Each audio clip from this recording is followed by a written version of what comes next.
Bonjour à tous et bienvenue sur la chaîne des arts martiaux français. Aujourd'hui, je vous propose de découvrir la suite de l'incroyable histoire de Maître Louis Vigneron, dit l'Homme Canon, une histoire qui nous est contée, non pas par moi-même, mais par Superfab, car c'est bien lui qui a fait cette étude qui a duré de longs mois. Donc merci à Superfab et à son travail. Allez, c'est parti.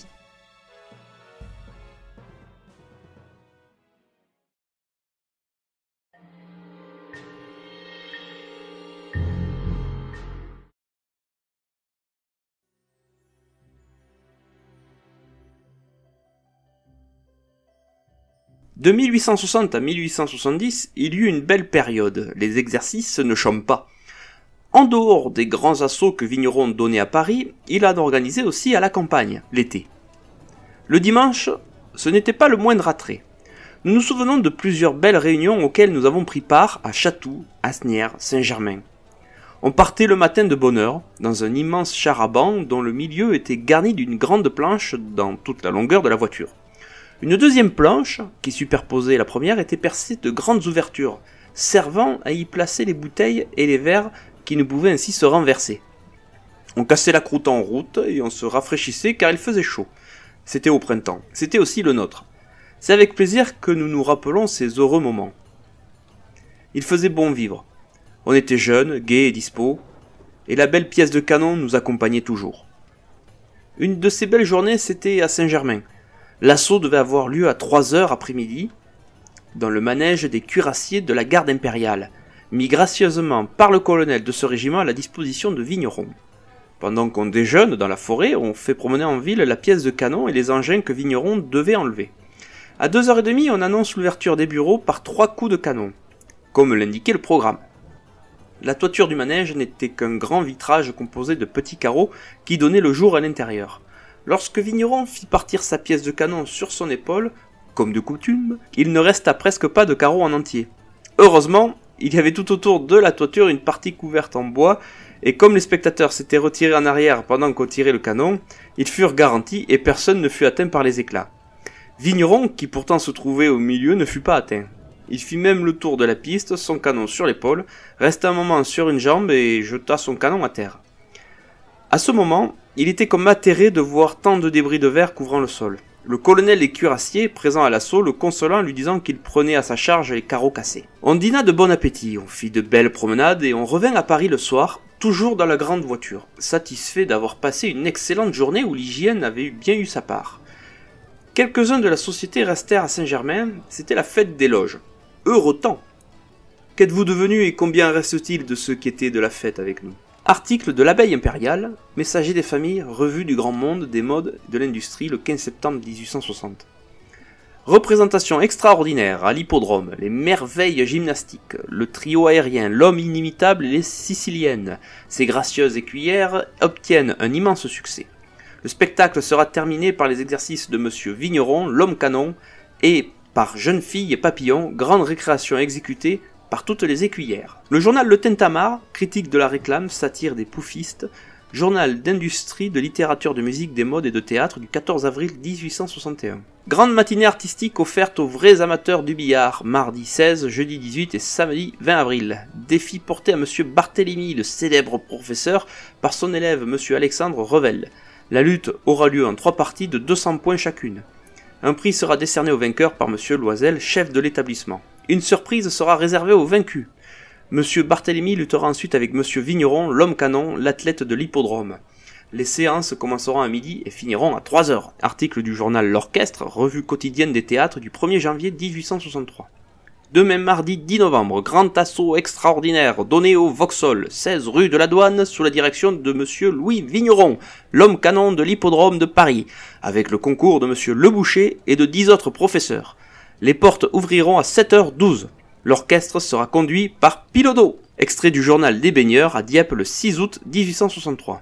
Nous avons annoncé dans un de nos derniers numéros que le professeur Le Boucher se proposait de donner, dans l'établissement des bains froids, un grand assaut composé d'épées, de sabres, de cannes de boxe française, d'exercices de force. Cet assaut, suivant le programme, sera le plus intéressant qui ait été donné jusqu'ici dans notre ville. Monsieur Le Boucher n'a reculé devant rien pour réunir à lui 20 professeurs de mérite, ainsi que Monsieur Vigneron dit l'homme canon de l'hippodrome de Paris. La musique municipale de notre ville a bien voulu prêter son concours à Monsieur Le Boucher. La séance commence à 2h30 pour être terminée à 6h. Les portes seront ouvertes à 2h précises. Maître Vigneron contre Maître Ducrot. Charles Ducrot ne donnait pas d'assaut public, mais il y paraissait lui et ses élèves. Nous l'avons vu tirer plusieurs fois dans des assauts où il prêtait son concours. C'était d'abord dans la salle Chef, rue du Harlay, au Marais, puisqu'au salon des Folies de Belleville, dans un assaut donné par Louis Vigneron le lundi 25 décembre 1865, le jour de fête de Noël, au bénéfice de Théophile d'Arche qui s'était brisé un pied et de Tessier. Charles Ducrot était le seul de nos professeurs qui ait pu se mettre en face des boxeurs anglais. Un jour, à l'étonnement général, il fit égalité avec le célèbre Cribb. Il était un peu rageur. C'est lui qui, à la salle Montesquieu, jeta ses gants au visage de ce colosse de Vigneron qui, abusant de sa force, ne s'était pas arrêté après un coup touché. La scène fut comique. « Vous étiez touché, vous deviez annoncer le coup, monsieur Vigneron !» s'écria le boucher, qui dirigeait l'assaut. « Vous !» répondit Vigneron. « Je vous en rends 18 de 20 !»« Je crois bien, riposta le boucher de sa voix au timbre enchanteur, parce que vous avez de grandes jambes. » Charles Ducrot et Vigneron finirent par s'embrasser aux applaudissements du public. Petite anecdote lors de cet assaut public du 25 décembre 65 au salon des Folies de Belleville.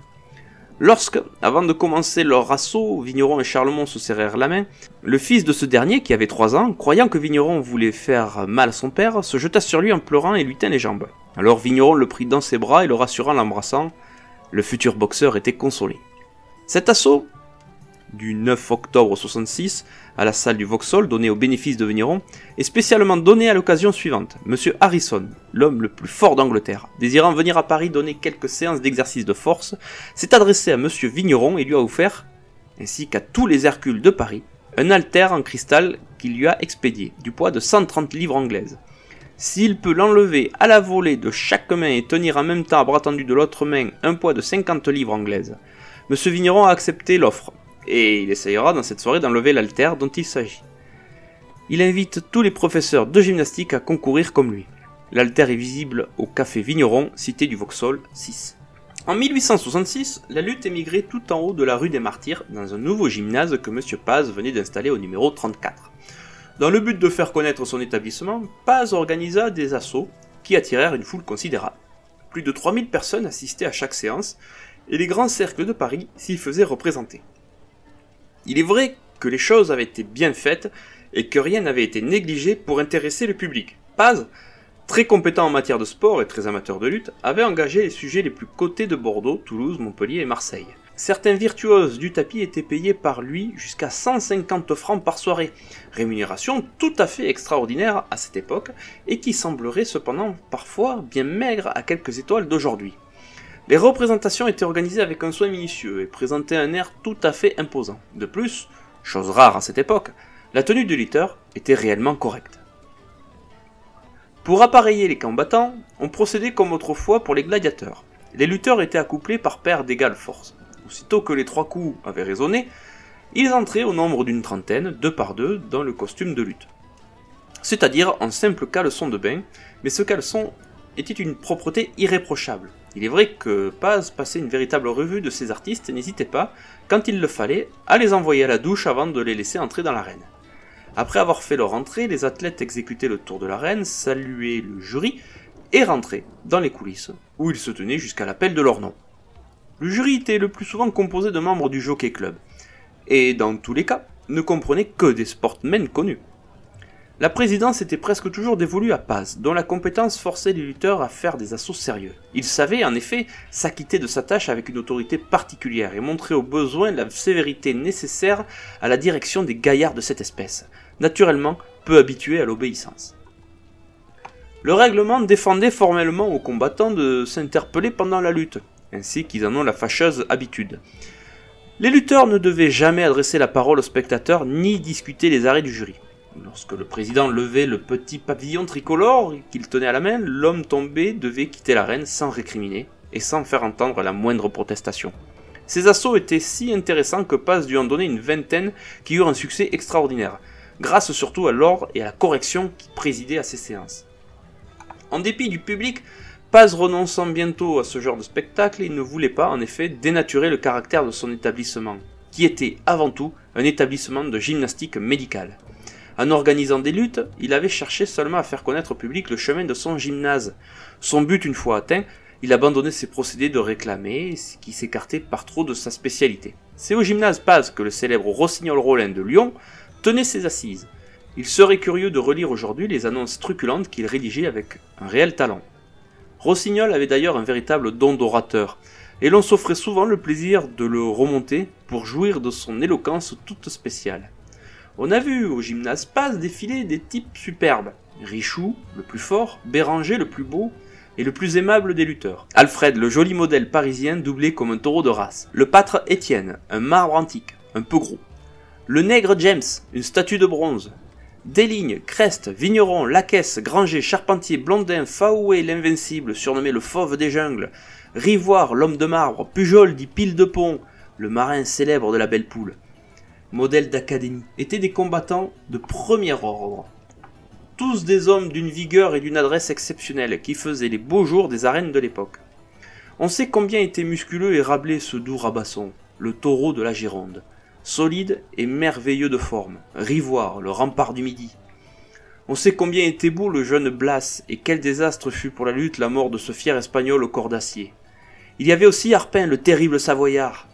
Mais le vieux lion, usé par la boisson, avait déjà perdu une partie de ses forces, tandis que son ancien vainqueur, Marseille, aîné, souple et fort comme une panthère, en dépit de ses 50 ans, et de plus rusé comme un vieux renard, restait encore le désespoir des jeunes gens. Tous ces athlètes, et quelques autres encore, choisis parmi les meilleurs ou les plus célèbres, enthousiasmèrent longtemps les amateurs de cours de lutte si passionnantes donnés au gymnase Paz et aux grandes arènes nationales. C'était un article écrit par Edmond Desbonnets dans son livre Les rois de la lutte, anecdotes et récits sur la lutte depuis les temps les plus reculés jusqu'à nos jours, en 1910. Voilà pour aujourd'hui. J'espère que ce petit passage vous aura plu et vous remarquerez notamment l'apparition de Le Boucher avec des assauts où il y a pas seulement de la boxe française, mais toutes armes. Comme nous cessons de le répéter, les arts martiaux français sont une polytechnique et ne sont pas une spécialité. Et bien sur ce, je vous dis à la fois prochaine pour la suite des aventures de Maître Vigneron. Entraînez-vous bien, amusez-vous bien, et à la prochaine!